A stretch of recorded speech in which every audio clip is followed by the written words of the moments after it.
Hola queridos amigos, una semana más con ustedes y ahora para tener una entrega especial, ¿no es cierto María Fernanda? ¿Cómo estás? Hola Cookie, hola queridos brujitos y brujitas. Así es, hoy vamos a hablar acerca de la película Aquelarre de Netflix, que está muy en boga y vamos a ver sus correspondencias con el paganismo. Sí, así que empezamos.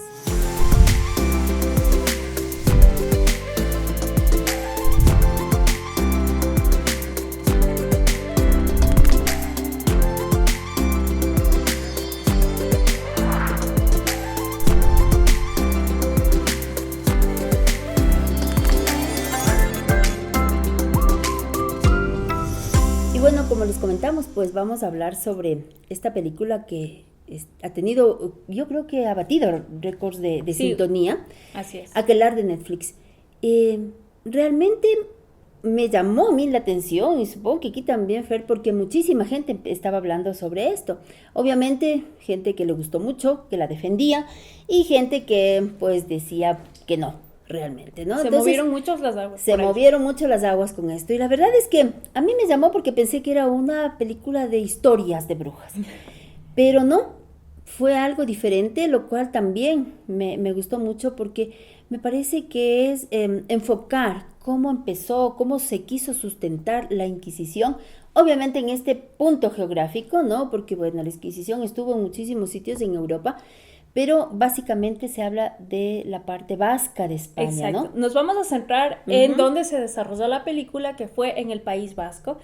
Y bueno, como dijo Cookie, nos movió muchísimo y obviamente nos llevó a meternos en la parte histórica Uh-huh. y buscar, bueno, si realmente el director había sustentado para poder contar la historia. Y en realidad fue así. Se dieron muchísimos hechos, Uh-huh. porque no solo fue uno, fue un conglomerado de muchos hechos. De acusaciones, de gente De de persecuciones. persecución, no tanto, o sea, tanto a mujeres como a hombres. Uh-huh. Porque aquí la historia nos habla, si es cierto, hubo muchas mujeres, la mayoría fueron mujeres, pero también fueron hombres. Entonces ahí también nos vamos removiendo a las aguas de que la historia también tiene que ser contada en toda su amplitud. Que tanto hombres como mujeres fueron acusados de brujería. Así es.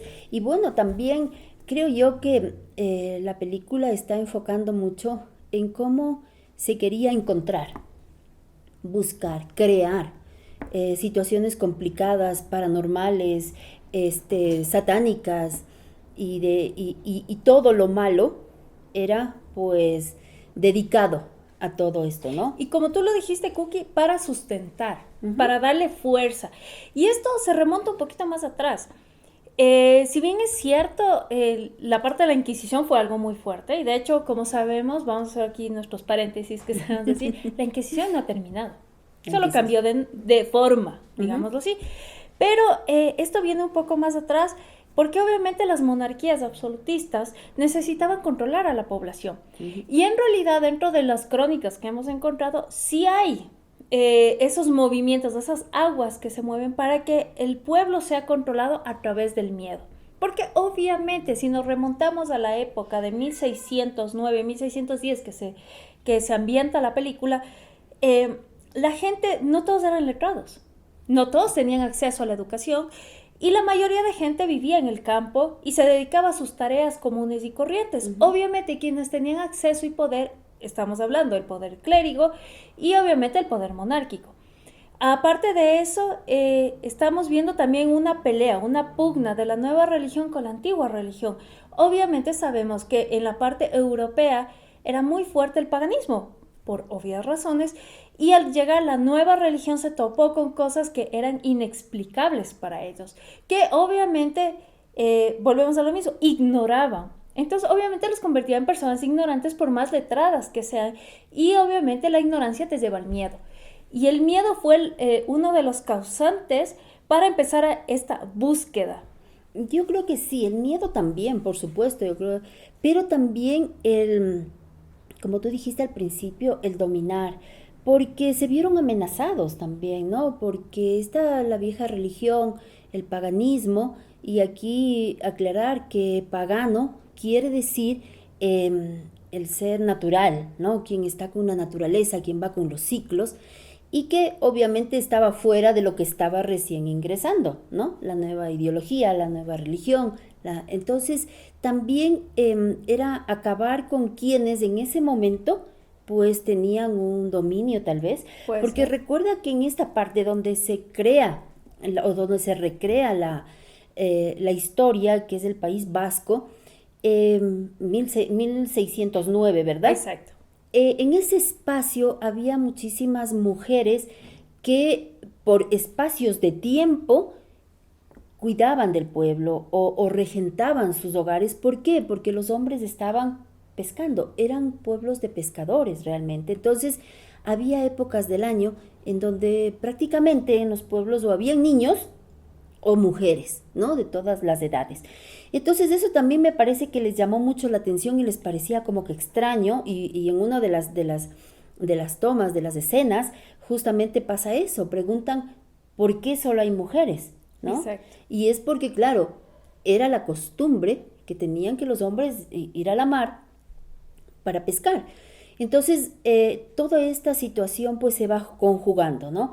Y también esto me llamó la atención, cómo el inquisidor, pues lo que quiere a toda costa es empezar a saber cómo sucede, El ¿no? proceso. El proceso, porque no tenían idea en realidad, entonces tenían que ir como que juntando cosas, haciendo un rompecabezas para sentirse como que sustentados para poder pues realizar todas las cosas que la Inquisición ya sabemos que la hizo. Exacto, lo que me llamó la atención fue la búsqueda del sabbat, Ah, el porque como sabbat. no sabían qué era el sabbat, entonces empiezan a tratar de, a través de las confesiones falsas, a través de lo que tú dices, armar un rompecabezas, darle una forma, porque si nosotros nos ponemos a analizar bien la película, también es la desesperación de no entregar algo de lo que ellos están convencidos. Entonces también es un proceso en donde deben recibir presión, como ya lo habíamos dicho, de parte de las situaciones de poder, los monarcas, la iglesia, de bueno, enséñame algo en donde en realidad yo puedo probar a la gente. Y de hecho, acuérdate, Cookie, que en lo que estuvimos investigando aparece un personaje, que es Pierre. Es un personaje histórico que Cookie nos va a contar un poco más acerca de eso, que él es el que le da fuerza en realidad para seguir con este miedo de las brujas, ¿no? Y de sus reuniones. Pierre de la Croix, ¿verdad? Pierre de la Croix. Claro, él en 1609 se dice que en sus crónicas él llega a este lugar de Navarra, en la parte vasca, en la parte norte, y empieza pues a investigar, a preguntar, y es ahí justamente lo que les dijimos antes, a él les llama muchísimo la atención que solo se encuentra con mujeres, y mujeres que estaban dominando sus espacios, cuidando, regentaban, organizaban, mandaban, se podría decir. Entonces, para él era raro que las mujeres tengan este poder, digamos, en ese espacio. Y empieza pues a hacer sus preguntas, empieza a hacer sus investigaciones, yo diría que entre comillas, y a poner sus propias ideas y sacar sus propias conclusiones. Y se basa en eso también, se está basando en eso la película. Y en realidad él es una persona que quería también tener como ese sobresalir, ese protagonismo, porque en todo lado, pues todo el mundo estaba buscando algo. Entonces Exacto. Él quería tal vez ser el que que descubra una respuesta, exactamente. Y de hecho él escribió 2 libros. 2 libros. Que muchos, de hecho, mucha gente que investiga estos hechos dice que era muy fantasioso, o sea, ponía lo que siempre hemos hablado, sobre exagerar ciertas circunstancias y situaciones para que la gente tenga miedo a leerlas y obviamente sustentar esa búsqueda, esa, podemos decir, una cruzada contra las brujas, ¿no? Y que tenga a alguien, como en este caso la iglesia, el sustento para poder condenar a alguien. Exactamente. Porque obviamente no existían pruebas. Si nos ponemos a ver, todo fue en base a acusaciones falsas y específicamente, hablando de donde se situó la película, podemos ver que se dan muchísimos casos. Uno de ellos es el famoso caso de las brujas de Surrogamurdi. Gracias, Cookie. Siempre se me traba la lengua. Y en este famoso caso, que fue, mira, en 1609 a 1611 más o menos, se cuenta la historia que llega una mujer que da su testimonio de que ella es bruja con sus hijas y sus yernos. Y ellos huyen del pueblo donde estaban hacia el pueblo siguiente, para buscar justicia, porque ellos dicen que no son, pero tuvieron que hacerlo porque el vicario de la parroquia les obligó a decir que eran brujos y brujas. ¿Pero por qué? Porque acuérdate también que era el poderío de obtener las tierras. Claro que sí. Entonces, si veían, por ejemplo, una mujer que era viuda, era bruja. Porque tiene que tener las tierras del marido que murió. ¿Por qué no se casó de nuevo?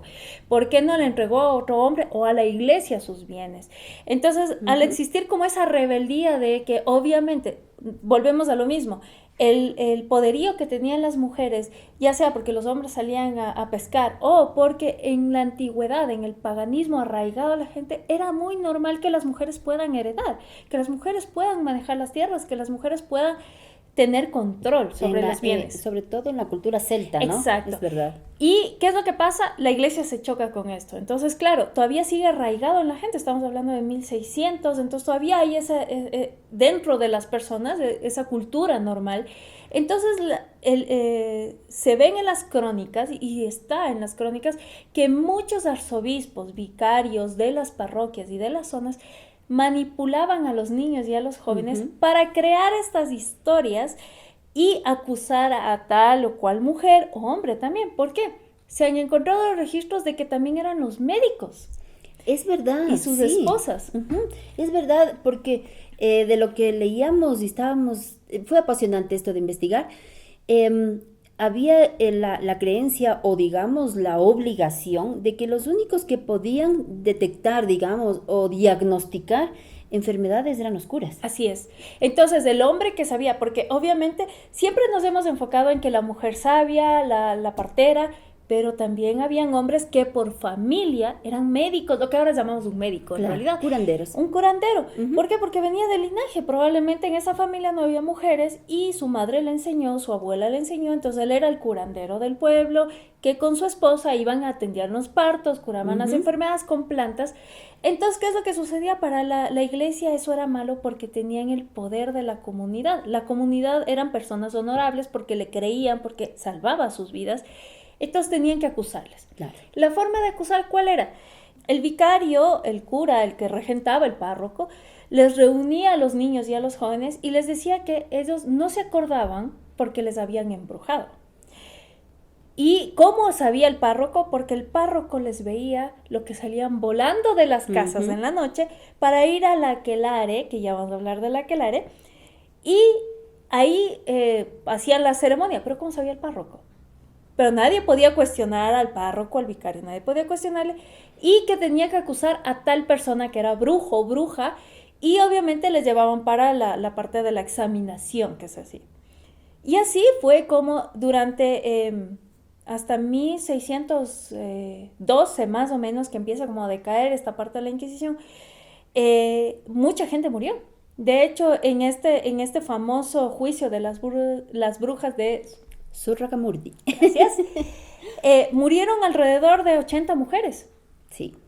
Y el resto fue perdonado porque falsamente dieron su testimonio. Es verdad, o sea, pero aquí vale la pena también, Fer, irnos a la parte un poco, no sé si ya estoy grabando, el origen de las palabras, ¿no? Aquelarre, por ejemplo. ¿Qué quiere decir aquelarre? En el idioma vasco quería decir el sitio donde pastaba o donde estaba o el lugar del macho cabrío. Así es. ¿Ya? Entonces ahí es donde empieza todo este embrollo, diríamos así. Y recuerda que en el País Vasco, en Sareta, es lo que siempre se ha conocido durante muchísimo tiempo como la tierra de las brujas. Entonces, ¿por qué? Porque ahí hay unas cuevas. De hecho, el famoso caso de las brujas de Surragamurdi. Gracias. Viene por las cuevas que existen ahí. Son unas cuevas de formación natural de piedra caliza, hermosas. O sea, yo he visto las fotos, son preciosas. ¿Qué es lo que se hacía ahí? Se reunían para la adoración de la deidad Mari. Es una deidad pre-cristiana que tenía su consorte. ¿Qué es lo que hacían los dos en igualdad? Sanaban y destruían al mismo tiempo. Entonces, la cultura se realizaba dentro de las cuevas, el culto hacia ellos era dentro de las cuevas y se realizaba los días viernes, que los días viernes se conoce como el día del aquelar. Era el día en que se reunían dentro de la cueva para hacer la devoción a esta deidad. Entonces, obviamente, estas cuevas eran muy, muy, muy famosas y la gente que hacía el culto iba para pedirle favores a esta deidad que vivían dentro de la cueva, entonces eran unas deidades del submundo, subterráneas. Exactamente. Entonces, miren cómo toda esas costumbres ancestrales, porque realmente era eso, ¿no? Era parte de toda de todo este bagaje de conocimiento, de ancestralidad, en realidad. Chocó tanto con la nueva forma, la nueva religión, como decimos nosotros, esa nueva forma de querer dominar, de querer tener supremacía sobre los demás, que cada situación era condenada. Exacto. ¿No? Todo era malo, todo era satánico y como dijimos hace un momento, todo tenía que ser armado. Exacto. Todo y aquí volvemos a la parte de la película, el Exacto. momento en que obviamente no saben primero qué es la palabra sabbat. Y obviamente la palabra sabbat tiene una connotación dentro de la cultura pagana. Dentro de la cultura celta, el sabbat. Realmente, y aquí también no nos confundamos con el Shabbat, ¿no? Que es de la parte judía, de la parte hebrea. El Sabbat eran las fiestas de fuego, las fiestas agrícolas, ¿no? En donde realmente, ¿qué es lo que sucedía ahí? Pues había ese culto también, podríamos decir, o esa honra a la divinidad para las buenas cosechas, para empezar, o las que se recibieron, ¿no? Entonces, básicamente el Sabbat eran fiestas de fuego. Y para tratar de regenerar a la tierra también, para que obviamente, como nos dijo Cookie, la cosecha sea más abundante. Obviamente estas festividades, como ya lo dijimos, en una época pagana, pues se hacían, pues naturalmente era parte de la cosmovisión de la comunidad. Cuando choca con la nueva religión, pues obviamente se va reduciendo, se va haciendo hermético, porque tienes que resguardar el conocimiento. Claro, y el miedo también, y el miedo, porque obviamente durante ese tiempo, y bueno, como ya lo dijimos, la Inquisición no terminó, la cultura del miedo. Porque la cultura del miedo es lo que te domina en realidad. Claro. Entonces, ¿qué es lo que pasa? Se volvió hermético y ahí se puede ver en la película la obsesión por saber qué es el sábado. Porque nadie le quería decir que era un sabbat. Muchos ni siquiera ya, si nos podemos ver, muchos también perdieron la costumbre por el mismo hecho de ya no practicarla. Entonces se fue perdiendo en las generaciones. Entonces muchas generaciones, me imagino, de mujeres que eran apresadas, pues no tenían ni la más pálida idea de que era un sabbat. Pero era la obsesión de encontrar. Y obviamente podemos ver en la parte de la película donde tratan de recrear, ¿no? Y ahí vemos la astucia de Ana, que es el personaje principal, que ella trata de salvar a sus amigas porque ella cree que si ella confiesa, el resto va a quedar libre. Pero obviamente sabes que eso nunca era así. Siempre era la manipulación de que si tú me dices, yo te dejo libre. Si tú me comentas, yo te dejo libre. No te quemo, no te torturo, no padeces en realidad. Pero sabemos que en realidad fue una serie de mentiras para poder sacar algo que ellos querían oír. Y Ana se da cuenta que si les empieza a contar una historia fantabulosa, probablemente sobrevivían hasta que lleguen sus familiares para salvarles. Pero ahí podemos ver cómo el mismo hecho de la obsesión por buscar una raíz que era normal en la gente, llevó a elaborar. Y eso es algo que podemos ver que se refleja muchísimo en, por ejemplo, los textos del Martillo a las Brujas, por ejemplo. Exactamente. Que es un libro donde supuestamente te dicen cómo encontrar las brujas. Pero ¿a base de qué fue? A base de igual torturas.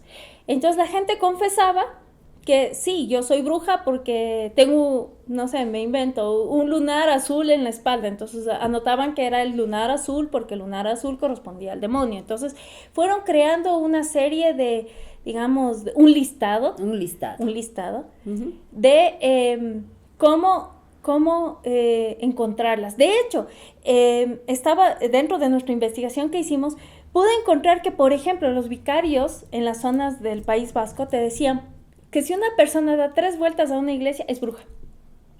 Bueno, es que habían tantas cosas. También decían que como las brujas y los brujos salen de noche a su aquelarre, entonces no podía salir a las fuentes de agua. Porque el rato que caiga el sol salían los brujos y las brujas. Y si te veían afuera, eras bruja o brujo. También decían que si, por ejemplo, adorabas a Mari, entonces la gente hablaba de Mari, hablaba muchísimo de Mari en el País Vasco, creían que era la Virgen María. Entonces como que medio la pasaban, pero en realidad si les veían con el amuleto de Mari, de la diosa Mari, que ya hablamos, pues era considerada bruja. Claro. Entonces, si ven cómo, aparte del gran texto que lo conocemos, que es muy famoso, el Martillo de las Brujas, también localmente se fueron haciendo como pequeños listados para poder encontrarles. Y claro, era justamente eso, ¿no?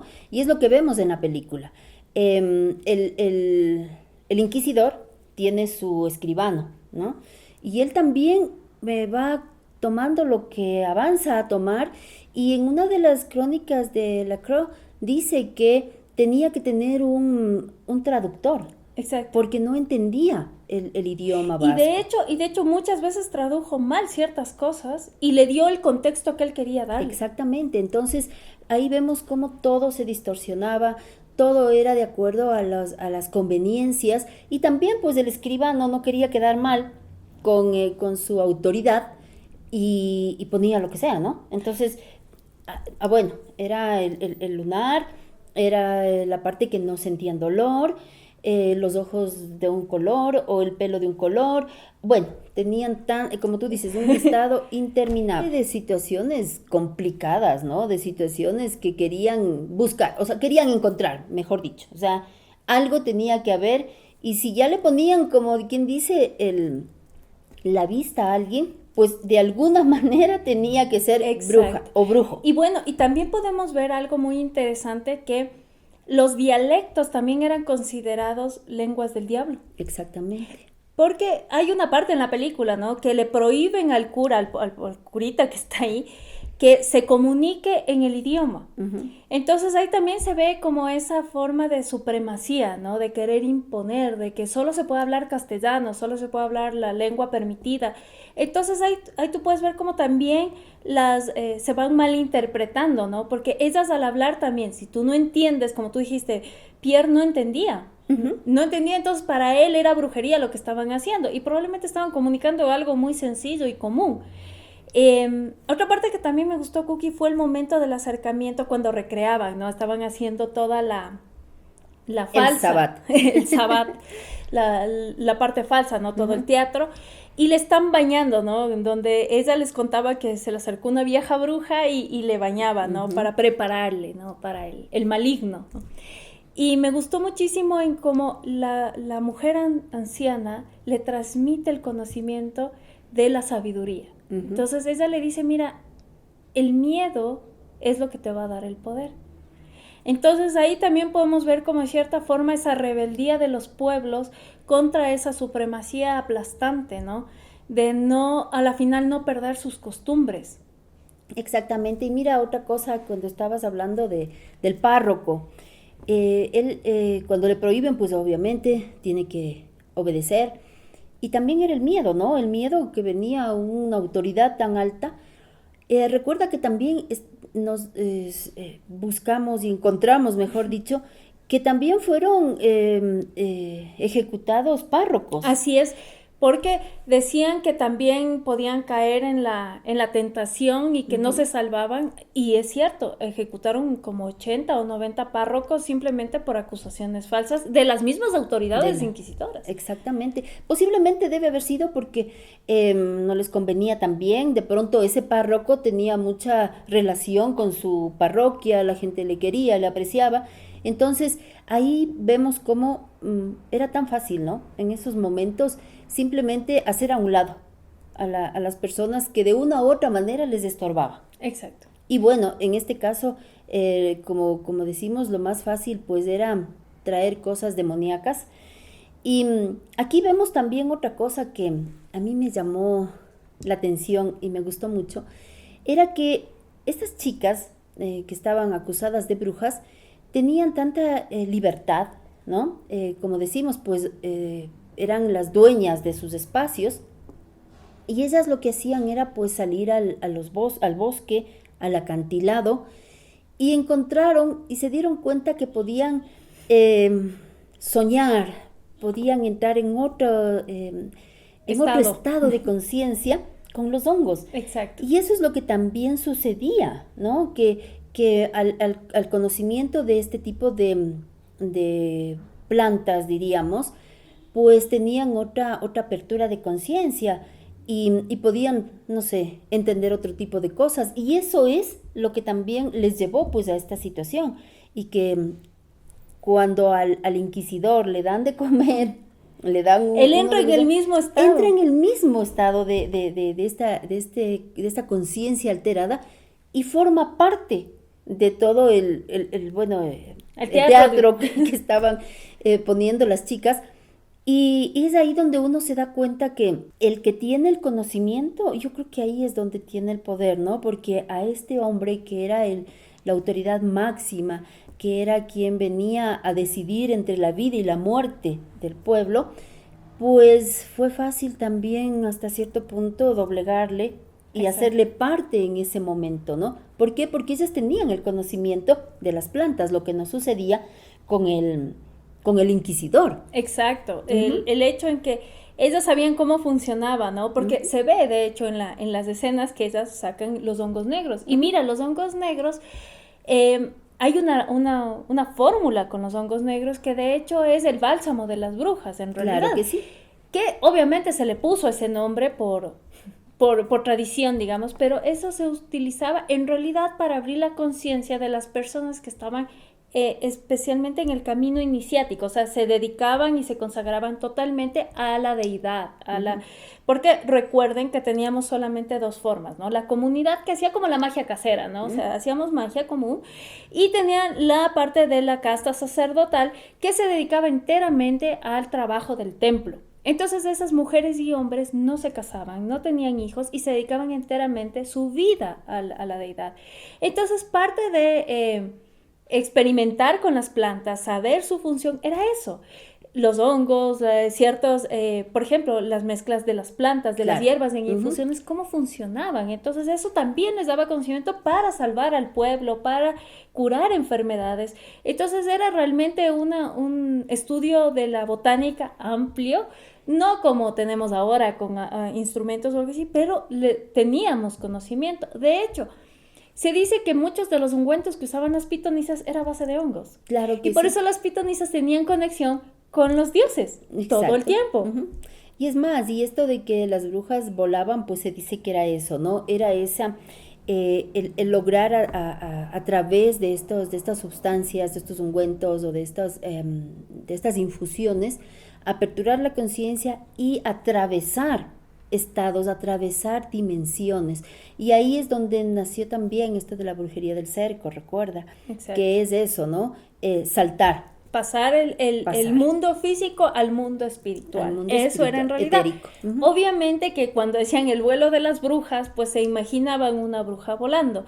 Y esa es una de las razones por las que están dentro de todas las listas de cómo se identifica una bruja, es literalmente eso, que tiene que volar en un instrumento. No especificaban cuál, pero después asociaron a la escoba, porque la escoba es parte era parte de los quehaceres de la casa, hasta ahora tenemos una escoba. Pero ¿qué es lo que pasa? Se dieron cuenta de que también las mujeres tenían como ese poder, ¿no? O sea, y se dieron cuenta también muchos clérigos, se podría decir, o estudiosos de la materia, porque acuérdate que la iglesia tenía como, digamos, un grupo que de élite, básicamente. Sí, que estudiaba todo el mundo mágico y les obsesionaba cómo es que en objetos tan sencillos podía haber este tipo de magia. Entonces se dieron cuenta que las escobas era parte fundamental de quienes practicaban el paganismo, la magia pagana, sin poner nombres, magia pagana. Entonces, ¿qué es lo que pasa? Ahí es donde asocian el hecho de que el vuelo de las brujas es a través de las escobas, porque era un instrumento muy poderoso también. Entonces, ahí podemos ir deshilachando muchísimo más, Pero, por ejemplo, otra escena que me gustó muchísimo fue, y que me llamó también a investigar mucho, fue el momento en que están en la mesa Ya. y hablan acerca del baile Sí, del pueblo de 1518. Pues bueno, sí existió en realidad. es verdad. Ujú, Era Fro Ferrata. ujú. Ella empezó a bailar un día. Indistintamente, a la semana eran 34 personas bailando con ella, sin parar, día y noche, y a finales de diciembre eran 400 personas, de las cuales 300 murieron en realidad de agotamiento. O sea, No murieron pararon bailando. bailando, literalmente. Pero ¿qué es lo que sucede? Estos fenómenos, tanto en esta localidad, y se dio muchísimo antes, en 1245. También se dio que gente de unas 200 personas bailaban en los puentes, en un puente, y el puente se hundió con esas 200 personas. Está eso documentado. Y bueno, después la famosa tarantela de San Vito. Pero era algo extraño, de repente la gente empezaba a bailar y eso lo tomaron como parte de que la gente estaban embrujados, ¿no? Y que obviamente el baile era parte del demonio, porque incitaba a las mujeres a bailar y las mujeres atraían a los hombres y les hacían caer. Uh-huh. Pero ¿qué es lo que en realidad pasó? De hecho, hasta Paracelso estudió. Paracelso no entendía estos fenómenos, entonces se puso a investigar, tampoco es que encontró una conclusión de por qué la gente de repente empezaba a bailar hasta agotarse y morir. ¿Qué es lo que sucedió? Descubrieron que en esa época hubo una bacteria que infestó el trigo. Era un hongo, en realidad. Que empezó a crecer junto a las cementeras. Y obviamente mueles, haces pan y te lo comes. Eso atacó al cuerpo humano. ¿Qué es lo que sucedía? Era como que te tomaras ayahuasca, San Pedro, los hongos negros, pero en cantidades muy fuertes. Y hacía que el cuerpo pierda la noción de hambre, de sueño, de cansancio. Uh-huh. Y entrabas en ese estado de querer bailar. Obviamente esa es la razón por la que hubo. Pero claro, en ese momento se tomó como brujería, como que eso era planificado por las brujas y los brujos, y especialmente las mujeres. Y la tarantela de San Vito era, San Vito es un santo uh-huh. que curaba la epilepsia. Y por eso se le denominó la tarantela de San Vito, porque en los países, especialmente en España, ya nos fuimos un poquito más allá, se daba esta condición especialmente por las tarántulas que picaba a la gente, pero es una tarántula específica, no todas, uh-huh. que lo que hace es te daña el sistema nervioso y te da como una especie de convulsión, de epilepsia, que obligadamente tienes que sudar. Entonces la gente tenía que bailar y bailar y bailar, entonces se quedó como la tarantela San Vito, porque se ofrecían a San Vito para que les cure, ¿no? Entonces todo esto podemos ver que tenía una relación lógica de algo que sucedía, pero obviamente el miedo y el desconocimiento llevó a decir que era parte de los embrujos, los hechizos. Claro, y es por eso que en la película se ve que lo primero que empiezan a preguntar a las mujeres era por qué bailaban. Exacto. Y cómo bailaban y cuándo bailaban. Entonces todo estaba enfocado en el baile, en el canto también. Y recuerda que Ana, la protagonista, empieza a cantar, pero realmente era una letra de su comunidad, ¿no? Y ellos empezaron a verlo mal, ¿no? Porque también cantaba del fuego, de la luna, y es ahí donde recuerda que al final, casi al final de la película, estaban esperando que sea luna llena, justamente el sabbat, ¿no? Tenía que ser realizado en luna llena.